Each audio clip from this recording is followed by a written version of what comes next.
اور bomb disposal squad نے ان anti tank mines کو ناکارہ بنا دیا ہے۔ محمد ہمایوں وقت نیوز کے نمائندہ ہمارے ساتھ موجود ہیں۔ ہمایوں، اینٹی ٹینک مائنز جو کہ بڑی تباہی کا باعث بن سکتی ہیں، نالا ڈیک سے کس طرح سے برآمد ہو گئیں؟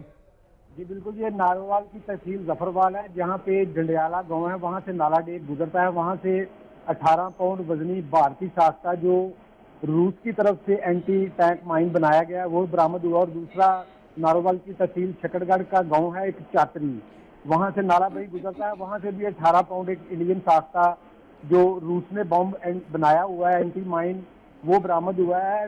سول ڈیفنس افیسر ناروال محمد ریاض والا کے مطابق یہ بم تقریباً 1 کلومیٹر مربع فٹ پر جو ہے وہ تباہی مچا سکتے ہیں۔ دونوں اینٹی ٹینک مائنز کو سول ڈیفنس نے اپنی تحویل میں لے کر ان کو نکارہ بنا دیا ہے۔ یہاں پر میں یہ بتاتا چلوں کہ پچھلے 10 دن میں یہ 6 اینٹی ٹینک مائن برآمد ہو چکے ہیں، اور سول ڈیفنس کے مطابق اب تک جو یہ پچھلے نالا ڈیک سے 2 اینٹی ٹینک مائنز برآمد ہوئی ہیں جسے BDS کے عملے نے ناکارہ بنا دیا ہے۔ ہمایوں، تفصیلات کے لیے شکریہ۔